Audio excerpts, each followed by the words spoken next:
Assalamualaikum warahmatullahi wabarakatuh. Halo, selamat pagi pemirsa. Pagi ini kita bertemu lagi dalam rangkaian serial UG Talks eksklusif IKN. Program UG Talk eksklusif Ibu Kota Negara atau IKN ditayangkan setiap hari Senin pukul 8.30 sampai 10 pagi. Untuk pagi ini, rangkaian serial UG Talks eksklusif IKN merupakan seri ke-16 dengan tema Kota Layak Anak. Adapun para narasumber untuk acara ini adalah Dr. Insinyur Mahdithia Paramita MSc. Kami sapa dulu, selamat pagi Ibu Tia. Kemudian kedua, Dr. Insinyur John Freddy Bobi Saragih MSI. Selamat pagi Bapak Bobi. Dan selamat pagi Bu, selamat pagi. Yang menemani saya di pagi hari ini di studio adalah Ibu Nilam, Dr. MM Nilam Widyarini, MSI Psikolog.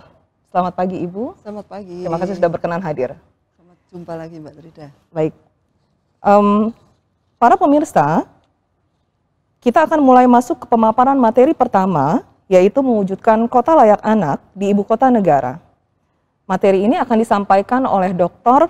Insinyur Mahdithia Paramita MSc atau Ibu Tia. Namun sebelumnya, saya akan membacakan terlebih dahulu CV dari Ibu Tia.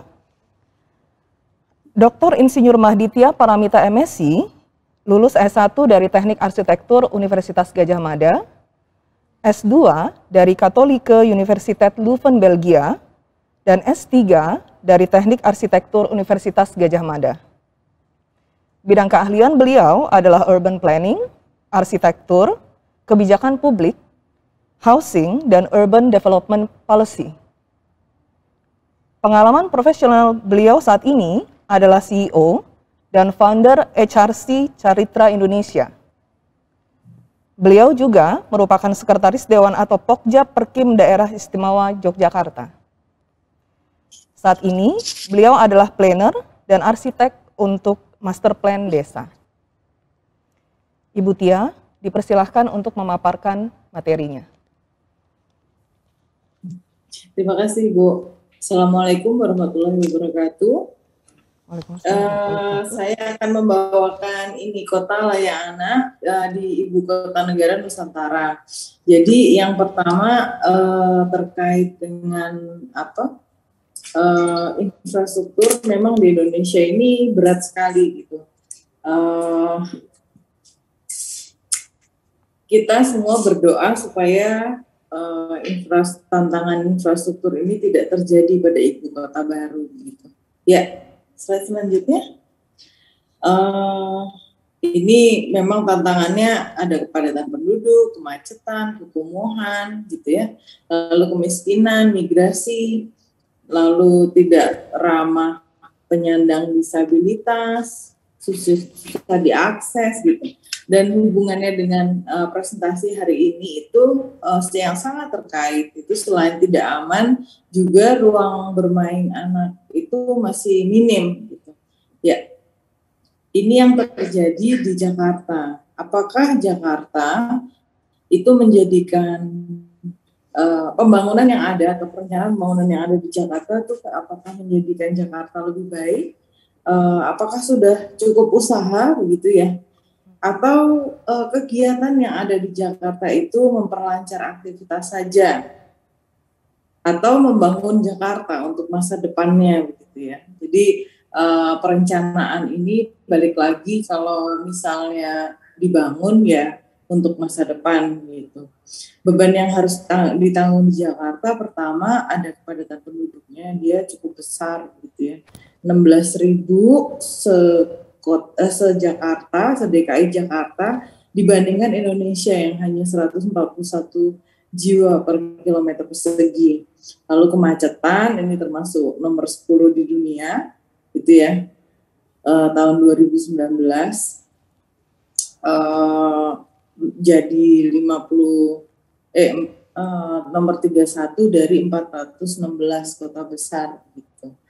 Lalu nilai sosial warga juga memudar, lingkungan tercemar. Saya yakin ini hal yang terbesar gitu Lalu ada masalah geologi yang cukup akut, yaitu banjir yang setiap tahun ini melanda Jakarta dan terjadinya penurunan tanah yang mengakibatkan sebagian wilayah Jakarta itu berada di bawah permukaan laut. Jadi wajar ya kalau banjir gitu.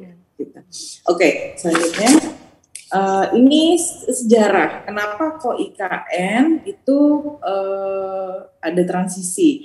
Awalnya ini bukan hal baru gitu ya oleh Pak Jokowi, tapi dari tahun 1957 oleh Presiden Soekarno di Palangkaraya. Lalu tahun 64 itu juga Pak Karno bilang DKI Jakarta. Tahun 90 SBY lebih baik jadi dua.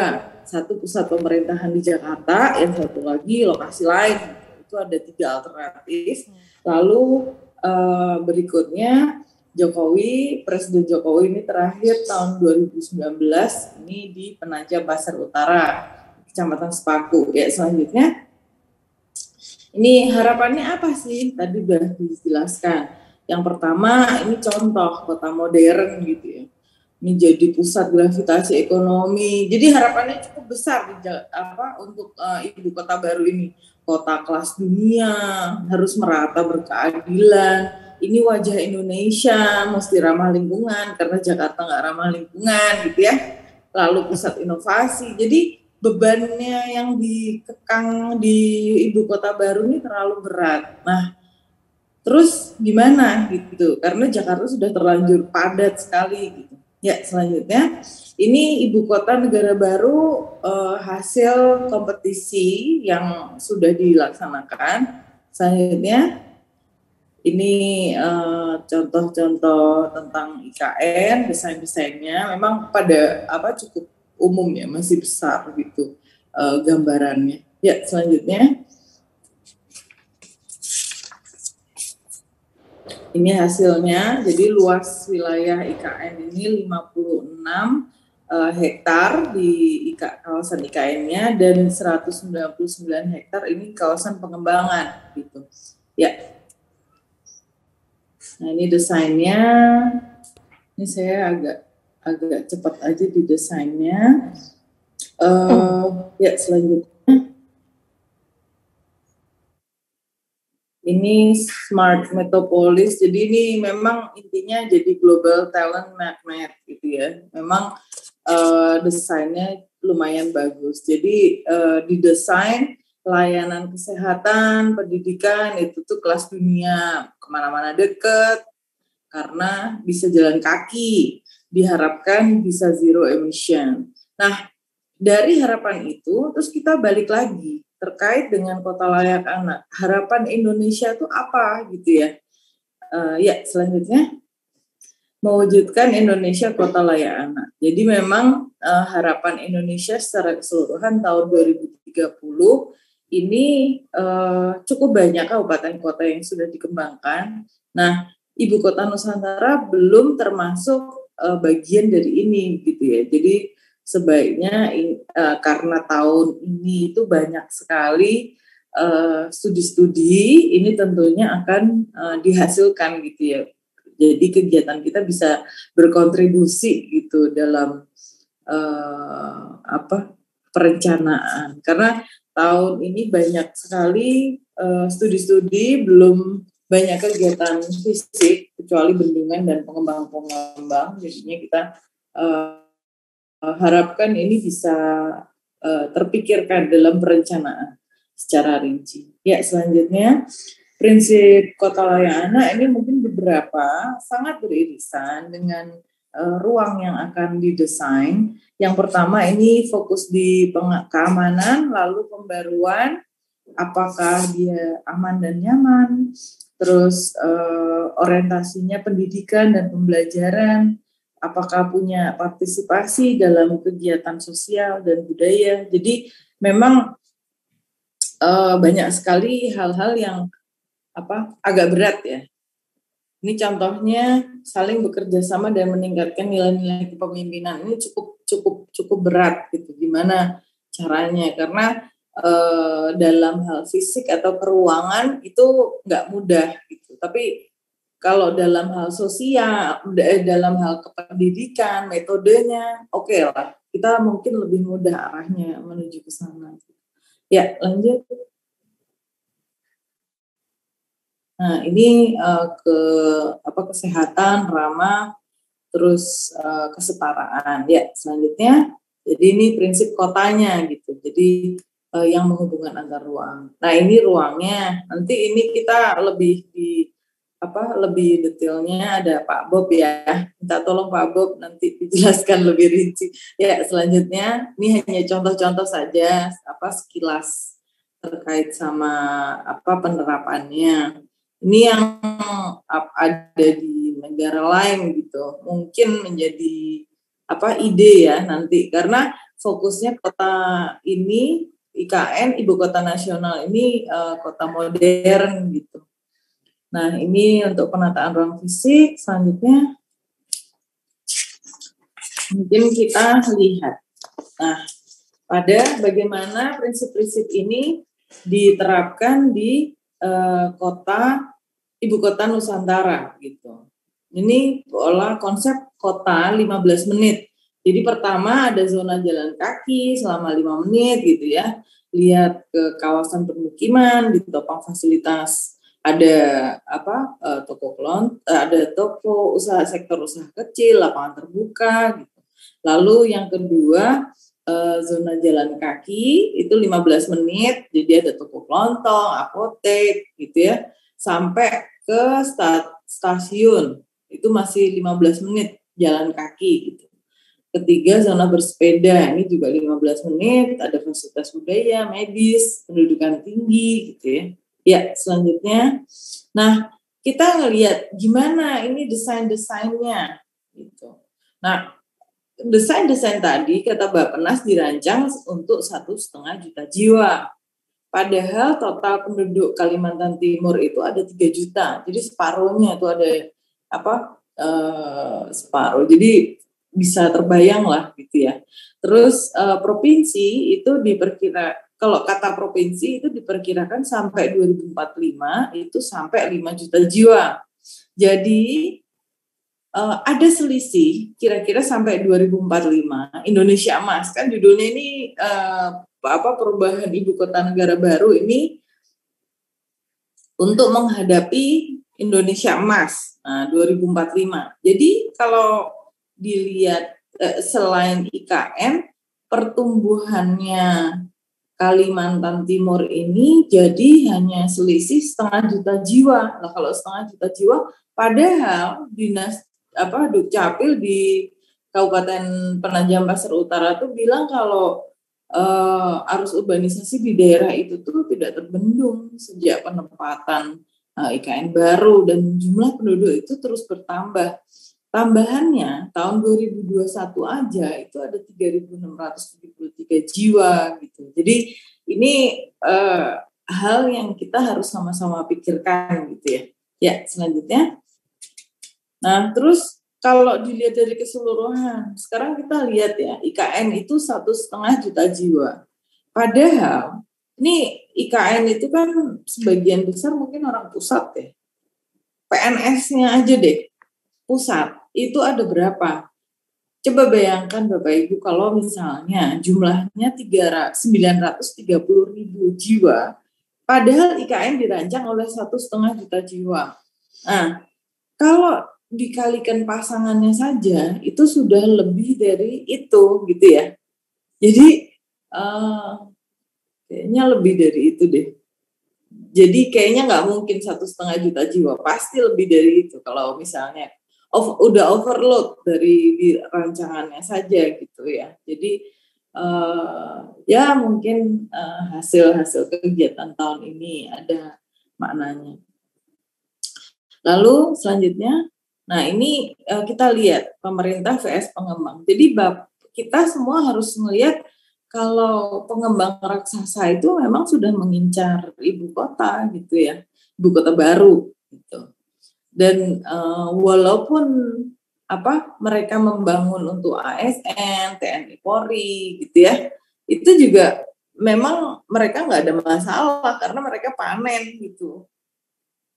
Di satu sisi pemerintah pusat bilang tanah itu ditentukan oleh Pemda gitu. Padahal pengembang itu udah jualan gitu ya. Dan lokasi kaflingnya dekat dari lokasi inti. Nah, ini mempengaruhi harga tanah sampai 3 kalinya. Ini jadi kayak apa ya? Kita bilang harus matang, tapi juga kita disibukkan sama pembangunan gitu ya. Jadi ya apa? Kita harus sama-sama pahami kalau hal ini cukup berat bagi pemerintah. Gitu. Ini hal yang tidak mudah gitu ya. Ya, selanjutnya. Nah, ini berapa rumah gitu ya. Karena yang menikmati kota, yang menempati, yang fasilitasnya itu ditujukan ke warga yang tinggal di ibu kota negara baru. Nah, kalau Kementerian PUPR akan membangun 100.000 rumah dengan total 320.000 orang di tahun 2045. Ini beritanya seperti itu. Lalu di tahun-tahun pertama ini kira-kira butuh 500.000 rumah di tahun-tahun awal. Padahal pertumbuhan Indonesia itu kira-kira 800.000 rumah per tahun, gitu ya. Kalau dilihat dari angka backlog, kalau angka itu benar. Ibu Tia, itu, ya, Ibu Tia, masih menarik sekali untuk pemaparannya, tapi mengingatkan Ibu bahwa ada 2 menit waktunya. Ada 2 menit lagi untuk memaparkan, silakan Ibu. Ya, ya, ya. Waktunya saya ini kok pegang nih. Ya, silakan Ibu. Oke, selanjutnya. Nah, ini contoh. Ya ini contoh. Jadi Surakarta ini kan berat ya. Jadi Surakarta ini kan dari kota yang bukan kota yang baru gitu ya. Tapi dia punya pengalaman yang cukup bagus yang mungkin bisa diterapkan.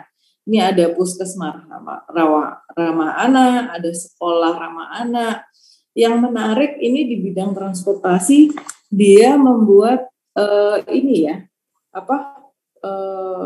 ada zona selamat sekolah gitu ya. Jadi cukup bagus. Ada radio kota, kalau radio kota cukup khas gitu ya. Ada forum anak, pojok ASI, ada gerakan wajib belajar. Nah ini zaman dulu ada, tapi sekarang kayaknya udah mulai renggang gitu. Kalau di Solo lumayan cukup bagus ya.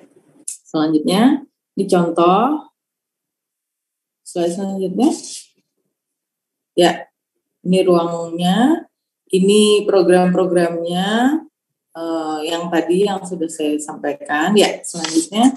Nah, ini ada beberapa referensi yang mungkin Bapak Ibu bisa dapatkan. Jadi kita mulai di ruang yang ada di rumah kita dulu. Jadi kota memang besar gitu ya, tapi kita lihat di skala rumah tangga kita. Ya, selanjutnya ada buku klinik rumah sehat, ada kalau kita mendesain buat pemerintah kota, nah itu ada lihat ruang kota yang layak anak seperti apa. Terima kasih Ibu atas waktunya. Terima kasih Ibu Tia, ini mohon maaf harus ada waktunya. Tapi bahwa ini sudah cukup menarik Ibu, karena kita melihat secara global ya Ibu. Apalagi konteksnya adalah memang utamanya untuk IKN ini adalah kesehatan dan layak untuk anak. Jadi kita akan tanyakan dulu tanggapannya kepada Bapak Bobi ya Ibu untuk bagaimana menanggapi dari pemaparan ini. Pak Bobi, silahkan untuk memberikan tanggapannya. Oke, terima kasih Bu Wahditia ya, yang tadi memaparkan terkait dengan kota layak anak ya. Jadi konsepnya tadi seperti apa, tadi sudah disampaikan dengan baik. Ya memang kadang-kadang kita berbicara kota layak anak itu kita tuh terjebak kepada yang namanya kota layak anak itu harus hanya fokus kepada ruang bermain. Nah ini yang mungkin paradigma ini kita harus rubah gitu ya. Nah jadi yang disebut sebagai kota layak anak sebagaimana mungkin dari panduan yang sudah diterbitkan oleh Kementerian Pemberdayaan Perempuan dan Perlindungan Anak, itu dari anak mulai lahir gitu ya, sampai dia dewasa. Kalau dewasa itu sekitar 18 ya. Salah saya rentang usianya seperti itu ya. Nah, jadi kita berbicara mereka itu dari mulai bahkan mungkin dalam kandungan barangkali ya, itu sampai dia usia 18. Nah, itulah yang dikategorikan sebagai anak dalam peraturan ini gitu. Nah, jadi apa sih yang dibutuhkan gitu ya? Jadi kan tidak semata-mata hanya ruang bermain ya, ruang bermain itu hanya salah satu dari sebagian banyak gitu ya. Nah, jadi yang pertama ya dari mulai lahir itu seperti apa? Mungkin imunisasinya seperti apa gitu ya? Apakah dia punya akta lahir? Ya, apakah dia punya kesempatan untuk mendapatkan pendidikan dasar gitu. Nah, jadi ya kalau kita bicara mungkin nantinya ya kan dampaknya dari aktiviti-aktiviti yang ada tadi kan nanti akhirnya keluarnya kan ruang ya kan. Nah, jadi kalau kita bicara tadi pendidikan dasar ya dia akan mendapat sekolah yang mungkin dari taman kanak-kanak ya sampai dengan SMA di kota yang benar-benar cukup bisa menampung kebutuhannya lah untuk berada di kota itu gitu. Nah, itu maksud saya ya. Nah, jadi tidak mesti harus ke jauh dari tempat tinggalnya. Nah, jadi itu apalagi tadi mungkin tadi contohnya yang berhadapan dengan kesehatan misalnya tadi ya kan, puskesmas tadi ya sudah disampaikan oleh Bu Mahdita tadi, itu ada puskesmas dan nah itu sudah harus dipersiapkan dengan baik, fasilitas kesehatan, fasilitas pendidikan, dan fasilitas rekreasi tadi. Jadi rekreasi itu hanya satu ya dari bagian dari kota layak anak. Nah, selain itu juga kita bicara yang namanya kota layak anak, kita juga harus memfasilitasi mereka agar mereka juga tidak berhadapan dengan hukum gitu ya. Jadi anak-anak ini memang dididik supaya mungkin taat hukum, karena nanti kalau sudah berhadapan dengan hukum kan kita tahu banyak sekali sekarang anak-anak yang sudah berhadapan dengan hukum gitu ya. Nah, jadi mungkin karena perilaku atau mungkin karena satu dan lain hal barangkali yang terjadi di lingkungan di mana dia berada sehingga dia harus berhadapan dengan hukum. Nah, jadi hal-hal seperti ini juga harus menjadi perhatian dari pemerintah kota. Nah, diharapkan tadinya itu memang ya kalau bisa memang IKN nanti yang akan dibangun oleh pemerintah kita ya dan segera ya, karena ini memang masih dalam proses pembangunan ya, itu bisa memenuhi daripada kebutuhan-kebutuhan itu tadi gitu ya. Jadi ya kalau bisa mungkin nggak perlu lagi lah ada penjara anak di sana, karena memang tidak ada anak yang berhadapan dengan hukum di sana sehingga mereka harus dipenjara misalnya seperti itu gitu ya. Jadi memang dikendalikan, diupayakan, diusahakan sedemikian rupa supaya mereka itu memang sejahtera gitu, sehingga tidak harus berhadapan dengan hukum. Ya kalaupun itu tadi ya, jadi kalaupun ada ya mau tidak mau ya memang kita harus menanganinya dengan baik. Nah, jadi itu beberapa hal yang mungkin perlu kita punya kesamaan pandang ya terkait dengan ini ya. Nah, terus belum lagi nanti mungkin terkait dengan lingkungan keluarga dan pengasuhan anak tadi ya. Mungkin tadi sudah disampaikan oleh Bu Mahdita tadi ya, ada pojok ASI dan segala macam. Nah, saya pikir itu adalah sesuatu hal yang mendukung. Jadi intinya dari anak-anak itu mungkin di dalam kandungan ya sampai dia 18 itu semua kebutuhannya itu harus terwadahi dengan baik gitu ya. Nah, cuman ini kadang-kadang nanti mungkin saya juga akan singgung nanti ya di pemaparan saya. Kadang-kadang kita suka menggunakan perspektif kita sebagai manusia dewasa untuk membuat anak-anak ini sejahtera gitu. Nah, ini makanya harus ada PUHA tadi ya, pengarus utamaan hak anak. Makanya tadi ada forum anak tadi gitu. Ya, forum anak tadi itu jadi penting supaya ya kita membuat sesuatu yang memang dibutuhkan oleh mereka gitu, bukan oleh yang dipikirkan hanya oleh manusia dewasa. Saya pikir itu, Bu. Terima kasih. Baik, terima kasih Pak Bobi. Kita juga mendengarkan tanggapan dari Ibu Nilam, Bapak dan Ibu Tia. Bagaimana Nilam dari sisi psikologis menurut Ibu? Baik. Apa yang diberikan Ibu Tia?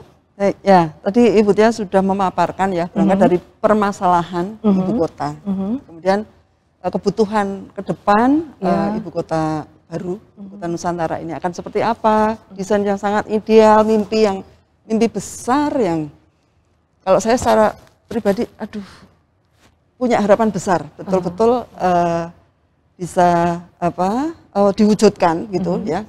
Perjalanan agak panjang ya sampai tahun 45. 2022 ya, itu nanti. Ini penting sekali untuk memegang, perlu ada yang bertanggung jawab untuk memegang bahwa impian ini benar-benar dengan berjalan pengaruh banyak sekali. Tadi Bu Tia memaparkan bahwa ini loh kita berhadapan dengan pengembang dan belum lagi pengusaha-pengusaha lain yang akan masuk. Itu semua kepentingan bisnis gitu. Kepentingan. Nah, padahal itu semua mempengaruhi value berkembangnya kebutuhan baru yang mungkin bisa berbeda dengan impian itu sendiri gitu. Manusia dengan karakter seperti apa, anak dengan pertumbuhan seperti apa yang akan besar di sana nanti. Itu perlu ada dari pemerintah ya, entah konsultan atau apa yang benar-benar mengawal dari sisi psikologis gitu dan sosiologis, psikologis itu bisa dikawal karena nggak lepas dari pembentukan budaya di sana. Betul. Itu. Jadi peran sosiolog, antropolog ini juga penting dan bekerja sama dengan psikolog yang bisa melihat ini terlepas dari kepentingan kecil apapun, tapi ini kepentingan besar yang perlu dikawal gitu. Bagaimana karakter anak itu ya akan terpenuhi dengan keberadaan orang tua dan yang bisa memenuhi ya rasa aman, kasih sayang itu terpenuhi selain ruangan, fasilitas semua ya untuk pendidikan dan sebagainya yang benar-benar memfasilitasi gitu ya. Itu kan semuanya hal-hal yang sifatnya sarana, prasarana, fisik seperti itu, tapi secara psikologis ini yang juga perlu dikawal dan psikolog perlu melihat dari perspektif yang besar tadi ya, perspektif makro. Ya, itu menarik Ibu. Kita bisa lanjutkan nanti di sesi yang kedua, kita untuk melihat yang dari perspektif psikolog tadi, tapi Ibu Tia juga, nanti kita juga akan meminta tanggapan dari Ibu kembali mengenai apa yang dibicarakan Bu Bobi, tapi bahwa kita akan berhenti dulu untuk break. Di segmen yang kedua nanti kita lanjutkan.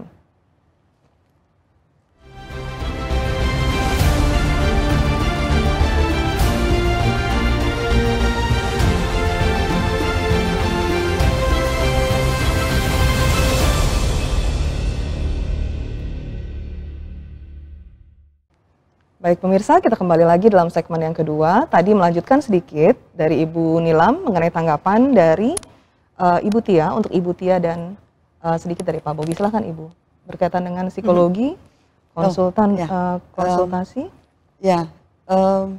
Ada yang bertanggung jawab untuk mengawal ya, supaya dijamin semuanya baik-baik saja. Preventif itu artinya bukan berpikir masalah sih ya, tapi memang kebutuhan untuk perkembangan anak itu apa, itu sistem dibutuhkan ya, wawasan mengenai sistem pendampingan, bukan hanya anak langsung, tapi anak itu kan kuncinya pada orang tua. Nah ini bagaimana sistem ini merancang ya, keluarga itu akan seperti apa, hadir utuh, kedua orang tua ada di sana. Kemudian juga tentang parenting itu sendiri juga bagian dari yang dibutuhkan orang tua ya. Iya, betul. Karena ini di satu sisi secara umum kita semua butuh. Orang tua itu kan jarang yang punya background ya. Bagaimana sih menjadi orang tua seperti itu kan jarang. Apalagi di sana ada impian khusus, butuh orang-orang yang akan memberikan contoh ya, wajah Indonesia itu loh. Secara psikologis sehat, bukan hanya cerdas, bukan hanya penguasaan ilmu, tapi karakter ini kan penting sekali. Iya, betul. Bagaimana itu bisa disupport gitu, secara sistemik gitu. Iya. Ya, termasuk misalnya jam kerja orang tua pasti sibuk sekali ya. Tapi bagaimana difasilitasi untuk kebersamaan ini? Ya, parenting itu penting sekali, kebersamaan anak tetap mendapatkan waktunya. Jadi jam kerja antara lain, waktu cuti misalnya, seperti itu perlu dipikirkan gitu. Ya. Jadi nggak fokus hanya produktivitas pekerjaan, tapi ini masa depan Indonesia ini, dan ini bisa menjadi contoh, menjadi magnet untuk daerah-daerah lain juga gitu loh. Oh, ya. Berkaca ke sana, bagus banget ya. Seperti ini Indonesia, gitu ya. Keluarga yang bahagia, saling mendukung, pertumbuhan bagus, ya. Secara psikologis, cerdas secara mental, secara emosi, secara spiritual dan baik. Itu kan tadi kan memang diusahakan untuk ada, karena itu dibuat menjadi betul-betul ruang untuk keluarga. Tapi kita lihat ke Bu Tia. Tadi kan Bu Tia bilang bahwa diusahakan itu bentuknya itu kan memang untuk berjalan gitu ya Bu Tia. Konteksnya itu apakah memungkinkan Ibu bahwa kondisi tercapainya kota layak anak ini secara psikologis juga seperti itu? Bagaimana Ibu melihat kondisi ini? Ya, tentunya kalau misalnya tadi ya Bu kan kaitannya disampaikan sama Bu Nilam tadi kan waktu, jadi orientasinya kan lebih ke produktivitas. Produktivitas. Tapi orang lupa untuk jadi efektif itu tidak harus melulu kerja gitu. Jadi ada waktu-waktu yang ada waktu-waktu yang memang kenceng, ada yang pas pelan gitu ya. Itu yang kalau menurut saya fasilitas-fasilitasnya kayak misalnya nih contoh sederhana. Kalau dibangun kota dengan 15 menit tadi, saya rasa Bu Nilam tadi bisa diwujudkan gitu ya. Jadi dia bisa jam break, makan siang gitu, nengok anaknya dan cek sekolahnya gitu ya. Itu masih memungkinkan. Tapi ketika kalau di Jakarta sekarang kayaknya udah balik ya, udah nggak bisa kembali ke ini ya, ke kantor gitu ya Bu Nilam ya. Nah, satu hal yang stres anak yang mempengaruhi psikologi itu polusi suara. Ini mungkin belum banyak dibahas ya. Jadi kebanyakan kan orang fokus di lingkungan, tapi nggak fokus di suara. Padahal yang mempengaruhi tingkat stres anak yang disampaikan Bu Nilam tadi itu suara terlalu bising, terlalu ini gitu. Nah, ini polusi itu memang dari desain fisik. Itu jadi memungkinkan Ibu kalau misalnya nanti kita mendesain ya, fokus ke situ ya. Ya, terima kasih Ibu Tia. Itu menyenangkan sekali ya Ibu. Kita paling enggak mempunyai karakter-karakter baru seperti tadi juga yang Ibu Nilam bilang. Gitu ya Ibu, tapi bahwa kita coba untuk mendengarkan juga secara lebih detail ini Pak Bobi. Ini saya sudah membaca juga, punya Ibu Tia, Bu Nilam, Pak Bobi, tapi bahwa kok yang lebih spesifiknya gitu, untuk yang ke anak-anak ini, untuk yang Pak Bobi, gitu kan. Jadi Ibu Tia terima kasih, saya berikutnya akan membacakan dulu CV dari Pak Bobi, bahwa Dr. Insinyur John Freddy Bobi Saragih, lulus S3 dari Teknik Arsitektur UI. Saat ini Bapak Bobi adalah Dekan Fakultas Teknik Universitas Bina Nusantara. Beliau juga anggota tim pengembangan ruang bermain anak, bermain ramah anak, di bawah Kementerian Pemberdayaan Perempuan dan Perlindungan Anak. Beberapa penelitian beliau berfokus pada kota layak anak, ruang bermain anak, dan perilaku anak, serta kaitannya dengan ruang atau arsitektur. Jadi psikologis banget nih Ibu Nilam. Baik Bapak Bobi, dipersilahkan untuk memaparkan materinya. Silakan Bapak. Oke, terima kasih Ibu Trida ya. Untuk saya akan coba share screen ya. Mudah-mudahan sudah terlihat ya. Sudah terlihat Bapak. Silakan Bapak. Oke, ya terima kasih Ibu untuk waktu. Ya, saya hanya melanjutkan apa yang disampaikan oleh Bu Tia tadi ya. Mungkin tadi kalau Bu Tia menyampaikan secara makro gitu ya. Oke, saya agak mengecil sedikit. Ya, sebagaimana yang sudah disampaikan tadi bahwa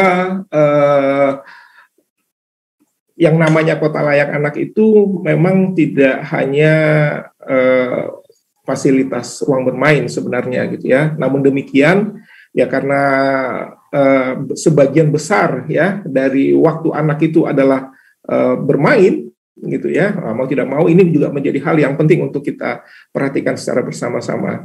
Tadi Bu Tia sudah menyampaikan tentang yang namanya IKN ya. Jadi IKN itu katanya dengan tujuan mengusung pembangunan ekonomi yang inklusif ya, menyebarluaskan makna pertumbuhan ekonomi. Tadi Bu Tia sudah menyampaikan secara lugas ya. Oke, nah di sini saya coba mengambil ya dari setnek.go.id ya. Jadi ini ada ibaratkan sebuah pohon gitu ya. Nah ada sisi bawah, ada sisi atas gitu. Nah di sisi bawah ini yang cukup menarik untuk kita perhatikan, yang harus dipersiapkan juga ya. Yang pertama adalah infrastruktur dan konektivitas pintar. Katanya tadi ya smart gitu ya. Nah sektor-sektor prioritas di masa depan, terus ada pemerintahan yang efektif dan efisien. Nah ini ada satu kota yang layak huni. Nah ini yang menjadi PR semua lah ya, baik pemerintah maupun kita kalangan akademisi barangkali ya, yang bisa mensupport bagaimana bisa menciptakan kota yang benar-benar layak huni gitu ya. Nah kota layak huni, nah ini banyak sekali ya definisi tentang kota layak huni. Saya coba mengambil salah satu di antaranya ya dari Wheeler ini dari 2004. Kota layak huni atau livable city itu merupakan konsep sebuah lingkungan perkotaan yang nyaman sebagai tempat tinggal dan sebagai tempat untuk beraktivitas yang dilihat dari berbagai variabel baik fisik maupun non fisik. Ya, nah kalau kita cermati definisi ini, ya kita mengatakan bahwa ini tuh harus nyaman kota itu. Ya, kota itu harus nyaman sebagai tempat tinggal dan sebagai tempat beraktivitas.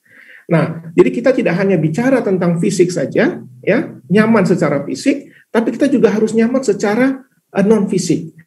Nah, itulah yang disebut sebagai kota layak huni, gitu ya. Nah, sementara kalau kita kembali ke definisi apa sih itu kota, gitu ya, mungkin saya agak ini meluas dulu sebentar ya. Jadi itu adalah daerah permukiman yang terdiri atas beberapa bahkan merupakan kesatuan tempat tinggal dan dari berbagai lapisan masyarakat ya. Nah bagaimana dengan IKN nanti gitu. Nah apakah IKN ini sangat homogen gitu ya, atau mungkin masih heterogen sebagaimana kota-kota yang ada saat ini gitu ya. Sama itu artinya ya orang-orang dengan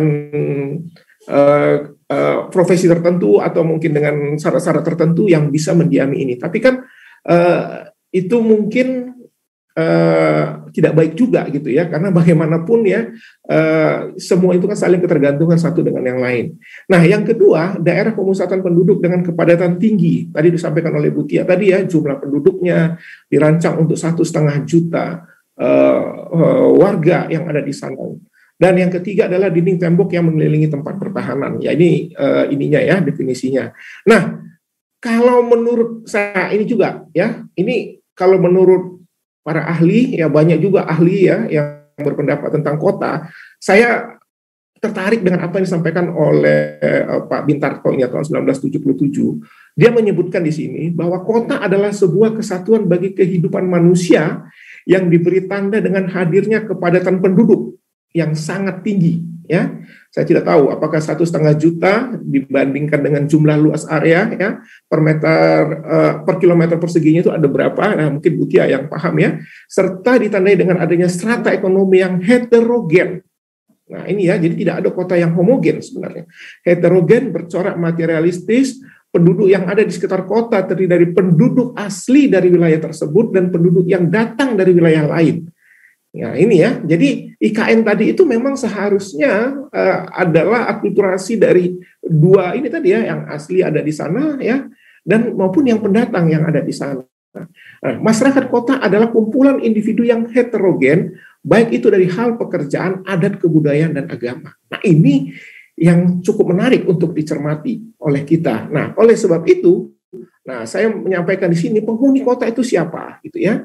Dari sisi apa nih? Mungkin budaya, ya. Nah, bisa jadi mungkin ada banyak yang pindah nantinya, ya. Mungkin yang selama ini mungkin suku yang ada di Kalimantan Timur, gitu ya.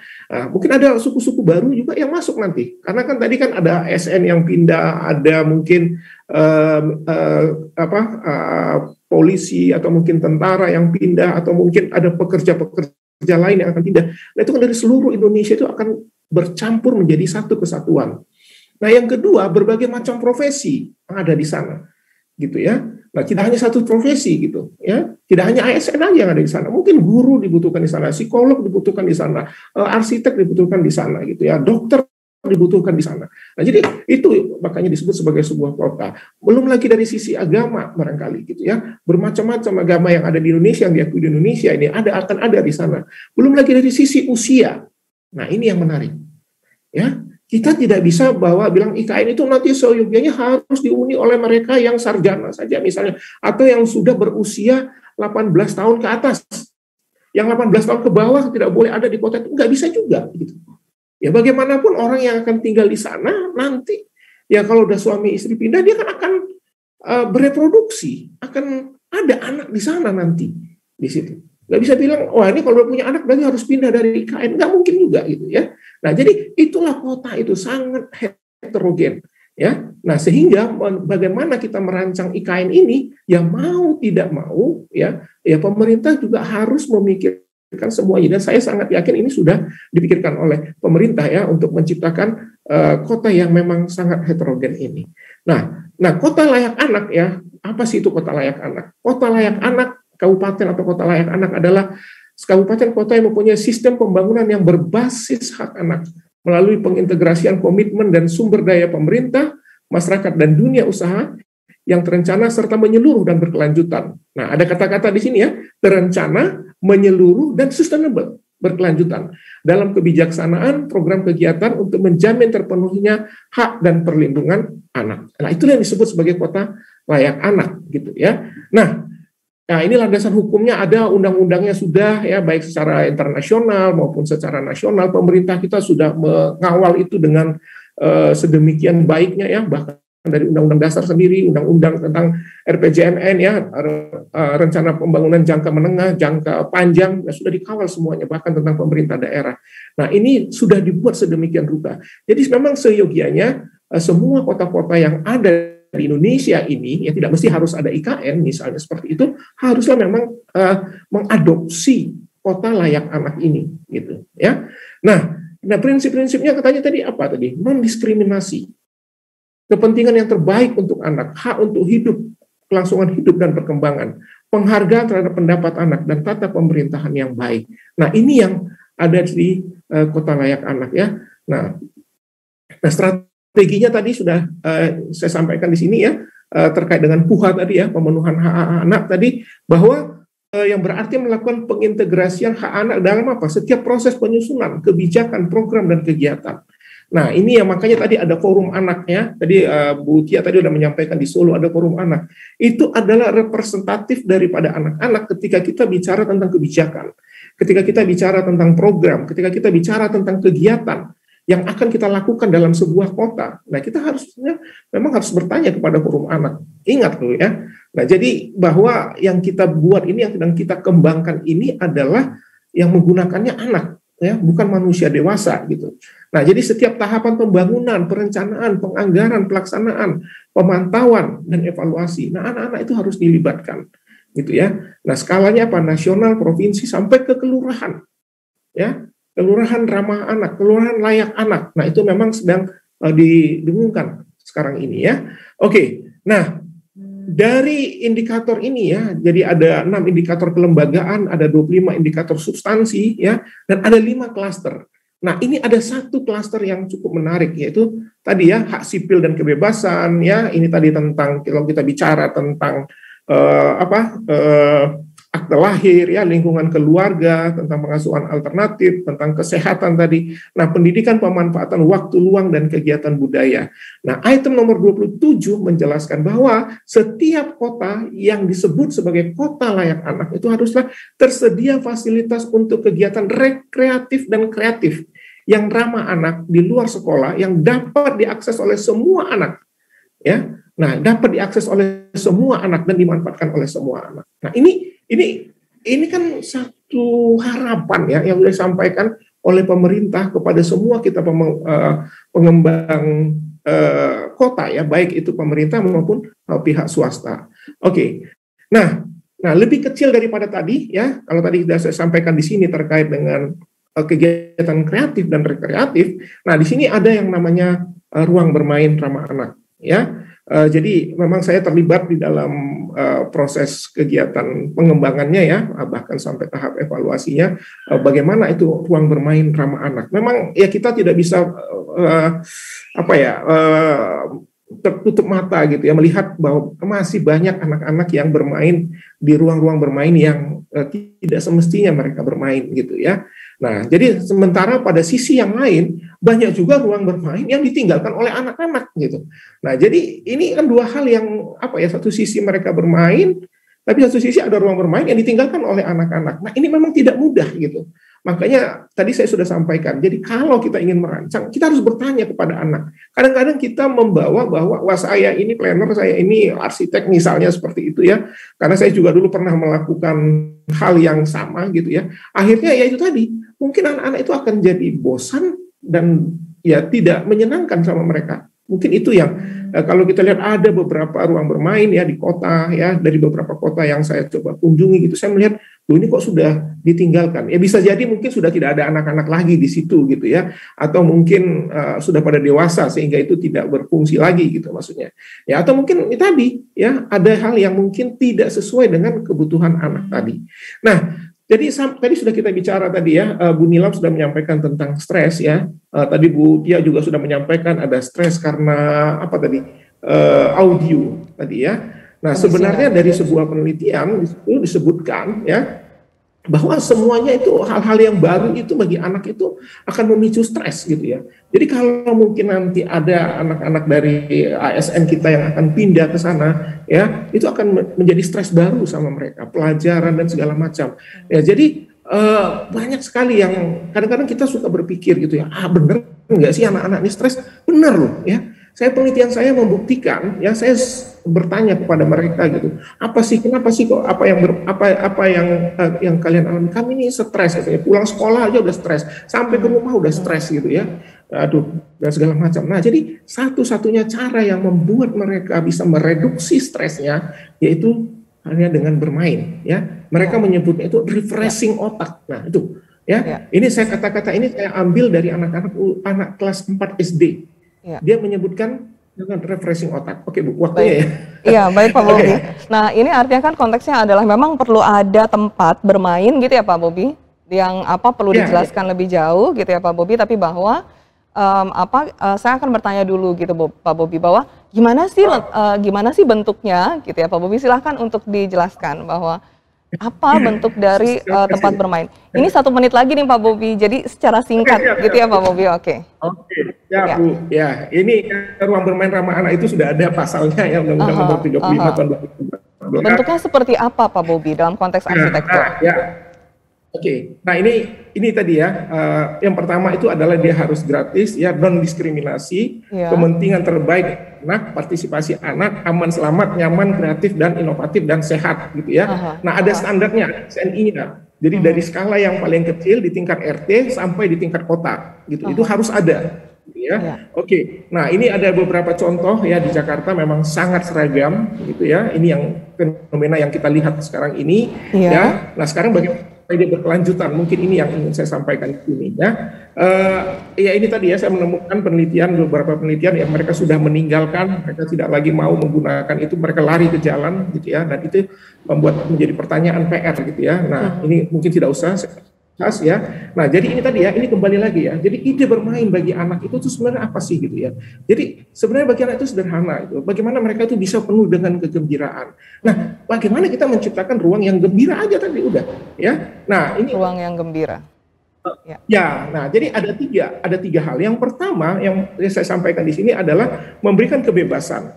Yang kedua, berpotensi untuk menghadirkan perasaan yang mendebarkan. Kalau penelitian saya membutuhkan, saya menyebutnya sebagai exciting. Dan yang ketiga, berpotensi untuk menghadirkan kejutan visual, audio, bahkan kinestetik. Ya, nah jadi itu yang menjadi menarik bagi kita. Nah, makanya ini mungkin jauh lebih tepat. Penelitian 10 prinsip merancang bermain anak ya, ada lokasi, permintaan, dapat diakses, memenuhi kebutuhan anak. Nomor 8, membangun kesempatan untuk mengalami risiko dan tantangan. Berkelanjutan dan pertahanan memungkinkan untuk perubahan. Saya pikir itu Bu. Ini contoh-contoh yang ada di Jepang. Betul Pak Bobi. Ini tapi kita coba dilihat dari tanggapannya Ibu Tia, boleh bahwa memberikan sedikit tanggapan tentang Ibu Tia gimana nih kira-kira bentuk yang diberitahukan oleh Pak Bobi? Kira-kira seperti apa Bu Tia untuk konteks tempat bermain ini khususnya secara fisik? Iya, bagus, ideal Pak. Saya setuju. Nah, ruang bermain di Jepang itu dibangun oleh untuk orang Jepang, gitu ya Pak Bobo ya? Iya. Sekarang pertanyaannya, fasilitas IKN ini untuk orang Kaltim atau orang Jakarta yang tinggal di Kaltim. Nah, ini perlu diperjelas. Gitu. Jadi apa ya? Kita sama-sama langsung berpikir nih Pak Bob nih, gitu kan? Tadi saya jelaskan di sini. Indigenous-nya Ibu Tia, gimana nih orang Kaltim untuk tempatnya sendiri, gitu Ibu Tia? Kira-kira gimana nih Bu? Jadi boleh, saya bentar Pak Bob, saya tahu ini menggelitik Pak Bob. Jadi gini, memang ini migrasi orang Jakarta yang tinggal ke Kaltim. Jadi apa ya? Saya masih memandang kita buat aja fasilitas yang orang Jakarta tinggal di Kaltim. Tapi memungkinkan beberapa fasilitas untuk ada pembauran gitu ya. Jadi ada pembauran supaya mereka merasa mereka tinggal di Kaltim. Gitu saya ini, karena gaya hidup orang Jakarta itu berbeda dengan kota-kota pada umumnya, kota-kota Indonesia. Nah, ini kan kita mencoba mengenalkan gaya hidup modern. Sesuatu hal yang baru, orang itu butuh waktu, gitu ya. Jadi hal-hal seperti ini nih yang menurut saya kita perlu pikirkan. Contoh tadi memang tepat sekali, bagus sekali Pak Bob. Nah, ini malah kesempatannya Pak Bob untuk menerapkan di IKN, karena kan yang modern deh yang kita pengenin ya, gitu. Baik. Setuju, ya. Bu Tia, ini mesti di break lagi nih Bu Tia. Ini menarik, belum Bu Tia jawab dengan penuh. Jadi kita break sebentar Bu Tia, Pak Bobi dan Ibu Nilam. Nanti kita lanjutkan setelah break ini.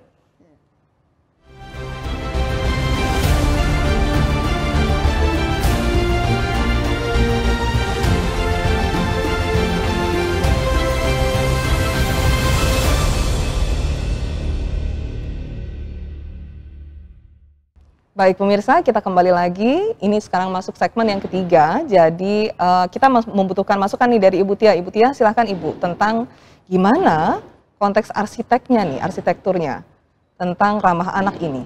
Silahkan Ibu Tia. Ibu Tia, ini komentar singkatnya. Komentar singkatnya ya Ibu. Silahkan Ibu. Oke, tadi sebenarnya kan saya sudah menyampaikan ini bentuk arsitektur yang gaya saya yakin Bapak Ibu sekalian juga paham kalau fasilitas ruang untuk anak ini kan berbeda-beda kalau mau fasilitasi anak umur 3 tahun, 8 tahun, 13 tahun gitu ya. Tadi sudah disampaikan oleh Pak Bob. Ketinggian plafon pun beda mungkin. Atau jenis fasilitas tipe permainannya pun beda. Luasannya pun beda. Nah, kita sepertinya perlu melihat kira-kira orang yang akan tinggal di IKN itu proyeksinya itu jumlahnya akan berapa untuk anak umur 3 tahun, 8 tahun, 13 tahun, sehingga terfasilitasi. Itu yang kita masih sampai hari ini belum dapat figure angkanya yang tepat gitu ya Pak Bob ya. Saya rasa itu yang kita masih ya oke lah, kita tahu gitu kira-kiranya. PNS pun juga jenis dewasa yang seperti apa gitu, karena kalau data BPS kayaknya hanya berapa ya? 18 sampai 65 tahun kalau nggak salah. Jadi apa ya? Kita nggak tahu gitu Kak. Umur 60 tahun sama fasilitas untuk 18 tahun itu sangat beda gitu. Jadi data yang benar dan rinci ini kayaknya kita butuhkan. Kita mau panggil arsitek 100, planner 100, yang lainnya berapa ratus. Ini di Indonesia tersedia, tapi mereka tidak akan bisa bekerja apa-apa kalau nggak punya bayangan data orang yang akan mereka layani, gitu ya. Jadi kayaknya ini PR-nya kita bersama ya, mencari. Nah, tantangan selanjutnya tidak hanya angka saat ini, tapi juga transisi menuju ke masa depan gitu. Oke, PNS 930 sekian puluh ribu jiwa gitu ya. Nah, di situ juga kita harus lihat dia anggota keluarganya yang akan pindah di IKN itu berapa banyak. Apa gradually, bertahap atau langsung. Nah, hal-hal seperti itu kan apa ya, kita juga tahu, saya yakin juga sebelum kepindahan juga mereka akan isi form gitu ya. Sebaiknya itu dimulai sejak dini, bukan sebelum pindah baru buat survei itu gitu. Jadi saya rasa PNS juga apa ya, nggak sulit gitu ya untuk didapatkan. Itu aja sih, Bu. Baik, Bu Tia. Jadi nggak sulit, tapi bahwa fixnya berapa itu memang harus dipahami ya Ibu, agar bentuknya bisa dibuat dengan pasti ya Ibu. Baik, itu memang sesuatu hal yang kita masih menunggu ya Ibu, untuk apa, berapa jumlah yang pastinya ke sana. Tapi bahwa bisa dilakukan ya Ibu, bisa dilakukan dibentuk kota layak ramah anak tadi seperti Pak Bobi bilang. Baik. Ibu Tia, Pak Bobi, ini kita akan lebih jauh ke dalam konteks sosial dan perkembangan anak dengan Bu Nilam. Jadi nanti Ibu bisa melanjutkan dari Ibu Bu Tia dan Pak Bobi ini Bu Nilam. Tapi sebelumnya, para pemirsa, saya akan bacakan dulu CV dari Ibu Nilam. Ibu Dr. MM Nilam Widyarini MSI, psikolog, adalah lulusan S1, S2, dan S3 dari Psikologi Universitas Gadjah Mada. Saat ini, Ibu Nilam adalah Ketua Program Magister Psikologi Sains Universitas Gunadarma. Pengalaman profesional yang masih dijalani sampai sekarang adalah sebagai hipnoterapis klinis dari Adi Gunawan Institute of Mind Technology atau OGI. Beliau juga utusan HIMSI sebagai penguji dalam ujian profesi psikolog dan asesor kompetensi BNSP LSP Universitas Gunadarma. Mudah-mudahan Ibu berkenan untuk melanjutkan nih Ibu dari Pak Bobi dan Bu Tia tadi, khususnya untuk ramah anak ini seperti apa. Baik, silahkan Ibu. Ya, diskusinya sudah sangat menarik tadi. Iya, betul Ibu.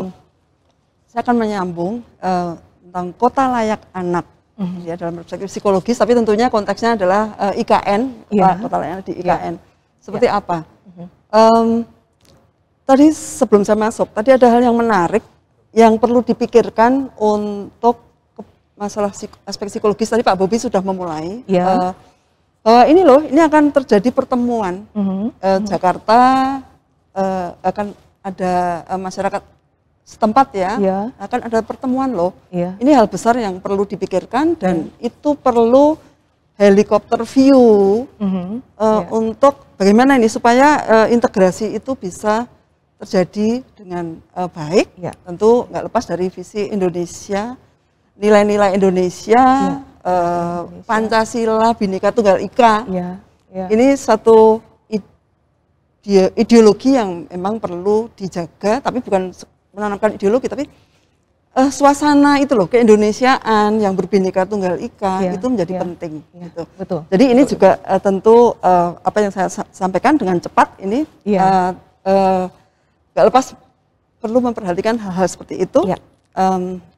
Saya akan mulai dari di sini bahwa apa sih yang akan dibangun ya, ada infrastruktur, sarana prasarana, penataan lingkungan, kemudian sistem sosial mengisi kebutuhan sumber daya manusia, segala itu jelas aspek psikologis, tapi tiga hal yang lain itu sendiri, yang di atas itu yang nampaknya fisik gitu ya, tapi itu pun nggak lepas dari pemahaman aspek psikologis, dari desain segala itu kan tadi kita sudah diskusikan itu. Bersyukur sekali bertemu dengan para pakar yang memahami itu ya Ibu. Aspek psikologis itu. Nah, kita lebih lanjut mengenai aspek sosialnya ini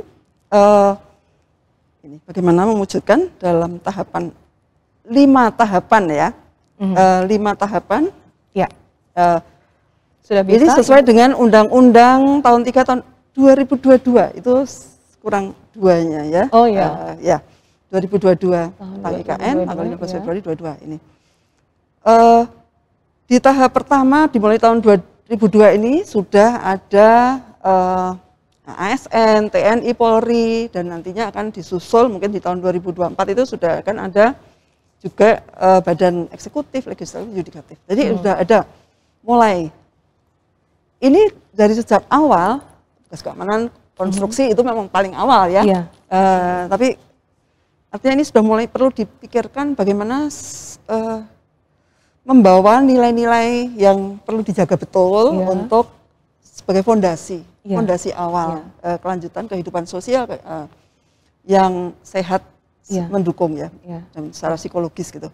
Dan seterusnya. Nanti tahap yang keempat itu sudah mulai ya pendidikan, kesehatan seperti itu.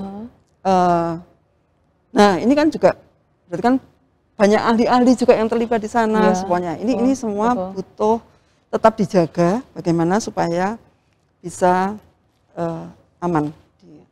Sebentar ini bisa dilakukan. Ya. Klik terusnya agak terlambat. Baik. Jadi selanjutnya saya akan menjelaskan bagaimana sih suatu sistem satu yang ekologis itu yang dikemukakan. Ini biasanya ahli psikologi perkembangan yang bicara tentang ini, tapi saya sendiri sebagai pecinta psikologi sosial, S2 saya itu psikologi sosial. Jadi betul, Ibu. Bahwa ini penting sekali memahami perilaku itu ya, individu yang sehat secara psikologis, well-being-nya terpenuhi, psychological well-being-nya dan sebagainya, itu nggak lepas dari konteks makro sistem seperti ini. Ada di mikrosistemnya ada aspek-aspek individunya sendiri, kemudian mesosistem itu interaksi yang berinteraksi ya dengan yang individu, hubungan dengan sekolah dan sebagainya. Jadi terkait interaksi kalau meso. Ekosistem itu lingkungan besarnya itu. Jadi terkait dengan ya ini regulasi pemerintah menyediakan fasilitas, tapi juga termasuk teman bermain, olahraga dan sebagainya. Tapi makrosistem ini ekosistem itu termasuk budaya dan sebagainya. Itu kan individu tinggal berada dalam lingkungan yang di luar ya konteksnya sendiri. Dan ada ini yang makrosistem ini lebih fokus mengenai aspek yang besar ini ya, termasuk budaya, ideologi. Ini bagaimana ini juga dipikirkan. Jadi aspek makro itu seringkali dilupakan, padahal tanpa disadari pengaruhnya besar sekali, besar sekali tanpa kita sadari. Itu bagaimana mengawal ini. Sekali lagi saya berharap sekali bagaimana ini dipegang oleh orang yang benar-benar paham dan punya kepedulian untuk menjaga ini. Kemudian masih ada kronosistem, ini terkait dengan waktu.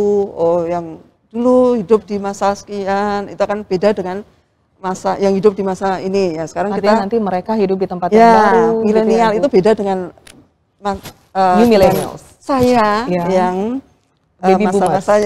Baby boomers ya, atau generasi dinosaurus. Itu beda sekali, itu juga berpengaruh ya tentunya ya. Jadi gap yang ada itu perlu dijembatani, difasilitasi.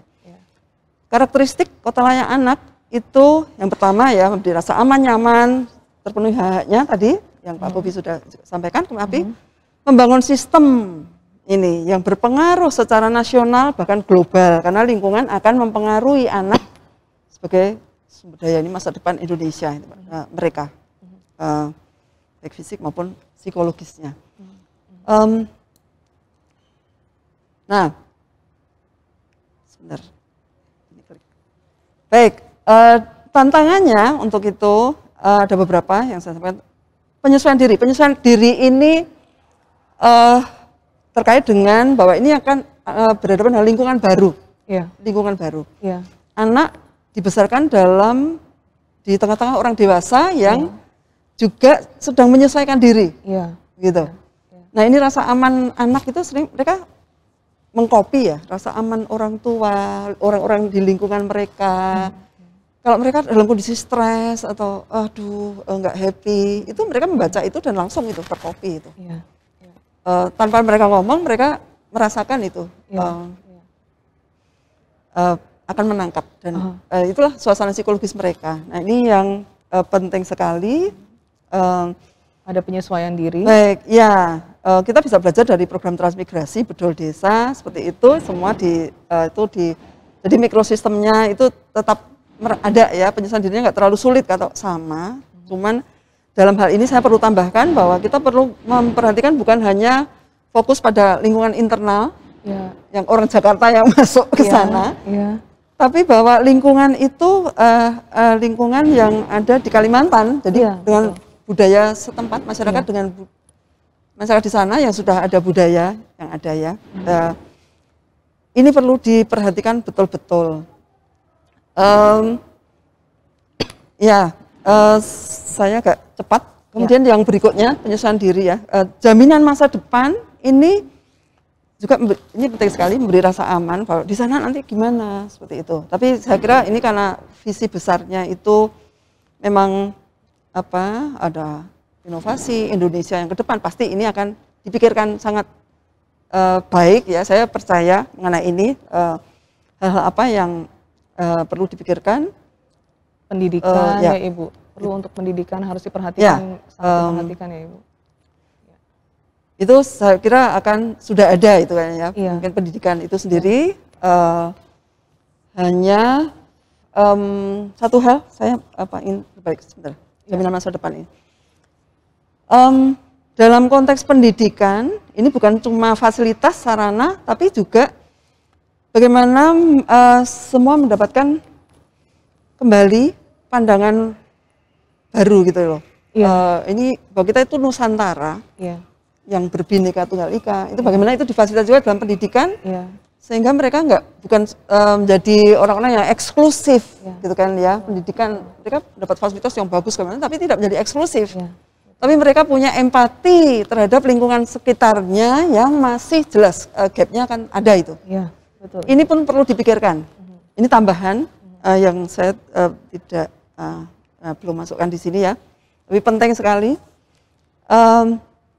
Kemudian kalau keluarga harus terpisah, itu sendiri kan seperti yang sudah terjadi selama ini ya, ASN, TNI yang dikirim jauh-jauh ke Papua dan sebagainya, itu merasakan ya keharmonisan suami istri.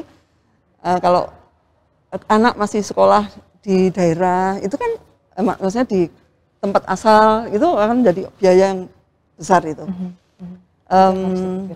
Nah, seperti ini juga tentu akan jadi timbangan ya. Keharmonisan keluarga itu penting.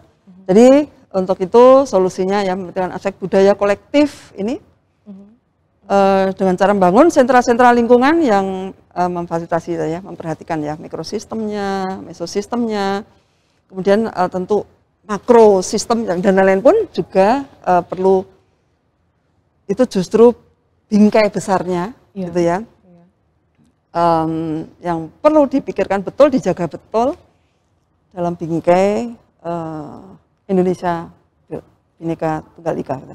Kemudian mindset bahwa pendidikan di IKN itu terintegrasi dengan pendidikan di tanah Jawa, yang karena sebelumnya kan Jawa sentris, justru itu yang mau diatasi ya. Tapi memang juga perkembangan yang besarnya kan selama ini masih banyak di Jawa. Jadi itu sarananya apa, itu yang perlu dipikirkan. Kemudian regulasi-regulasi yang diperlukan, misalnya slot khusus, nanti ada kesempatan untuk bisa mengikuti ya SNMPTN misalnya ya, kesempatan pendidikan lain meski di tengah masa sekolah. Dan ini terakhir memfasilitasi keutuhan keluarga ini. Ketika di awal-awal mungkin, baru ayahnya saja atau ibu, kalau seorang ibu yang ahli misalnya ya diperlukan di sana, anak terpisah. Ini bagian juga yang perlu dipikirkan. Saya akan mengakhiri dengan bingkai besarnya tadi ya, kembali ke di zaman pra kemerdekaan Indonesia itu ada pejuang. Kita kenal Ki Hajar Dewantoro itu untuk pendidikan. Tapi beliau itu sebenarnya berjuang di pendidikan itu sebagai pilihan, karena sebenarnya beliau kan itu sebagai pilihan, tapi beliau itu sebagai tokoh pejuang sebenarnya. Jadi kalau mau memerdekakan Indonesia ya lewat pendidikan, itu dulu beliau. Dan beliau bekerja sama, berpartner dengan Ki Ageng Suryo Mentaram, yang sama-sama bangsawan ya, yang satu dari keraton, yang Kasunanan, yang satu dari Pakualaman. Suryo Mentaram dari keraton Kasultanan, Ki Hajar Dewantara dari. Tapi ini orang-orang yang bukan justru mereka berpikir Indonesia, bukan kerajaan. Yang penting di sini adalah mereka itu sudah berpikir loh tentang fondasi Indonesia seperti apa. Salah satunya ya, mereka kan selalu ada pertemuan itu. Setiap dulu kan Penanggalan masih Jawa gitu. Jadi setiap Selasa Kliwon mereka bertemu berdiskusi untuk Indonesia harus seperti apa. Dan mereka juga berdiskusi dengan Pak Karno. Itu hal yang dipikirkan Suryo Mentaram sebenarnya. Kebetulan juga saya punya fase banyak sekali belajar mengenai ajaran Suryo Mentaram ini, termasuk Taman Siswa. Saya obok-obok perpustakaan Taman Siswa itu mengenai ini. Apa yang diajarkan Suryo Mentaram itu dari hal yang makro ini sampai ke yang mikronya. Ajarannya kan terkenal dengan ajaran bahagia ya, psikologi sebenarnya, sangat psikologis itu. Itu dari makro sampai ke mikro. Yang makro itu termasuk bagaimana sih rasa kebangsaan. Kemudian untuk para pemimpin, bagaimana membangun rasa kerakyatan. Gitu. Itu ada di ajaran Suryo Mentaram. Untuk nah, kemudian tentang bagaimana hidup bersama yang harmonis gitu. Itu rasa Pancasila, itu Suryo Mentaram mengajarkan. Rasa Pancasila bukan diajarkan sebagai suatu ideologi, tapi lebih sebagai rasa. Jadi secara psikologis itu loh, yang akan mewarnai individu-individu secara nasional. Di sana nanti Ibu. Jadi sesuatu hal yang baru, tapi bahwa jangan sampai kebangsaan itu hilang. Tapi kalau misalnya balik lagi ke yang tadi pemaparan Ibu, konteks dari keluarga, konteks dari pendidikan itu penting ya Ibu. Penting sekali. Penting sekali. Jadi itu nanti para pemirsa memang hal yang kita akan diskusikan nanti setelah segmen ini, tapi bahwa mungkin nanti tanggapan singkat dari Pak Bobi mengenai apa yang Ibu Nilam sudah paparkan. Tapi setelah ini pemirsa tolong ditunggu untuk pemaparan atau tanggapan lebih jauh di segmen yang terakhir nanti.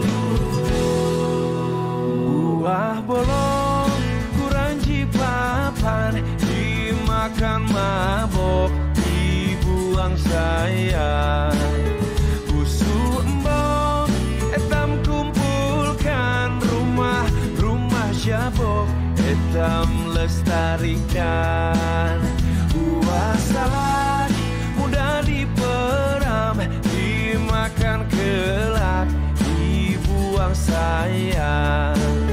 Sepupu dan sanak etam kumpulkan untuk menyambut wisatawan.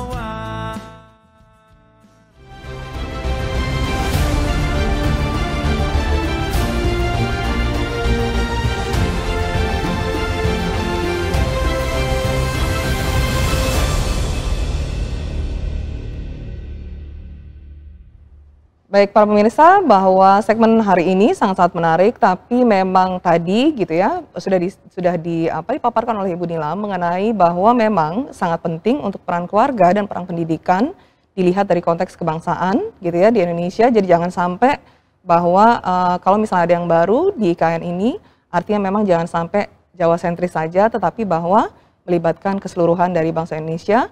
Dan tadi juga sudah dijelaskan oleh Ibu Tia mengenai bahwa bisa kita membentuk arsitektur untuk di IKN, dan kemudian nantinya bahwa tanggapan tadi yang saya minta dari Pak Bobi, tapi bahwa sudah dipaparkan lebih jauh oleh Ibu Nilam tadi. Jadi pemirsa, sampai di sini untuk pemaparan hari ini mengenai Ibu Kota Negara, Kota Layak Anak. Terima kasih sudah bergabung dalam segmen di pagi ini. Selamat pagi, Assalamualaikum warahmatullahi wabarakatuh.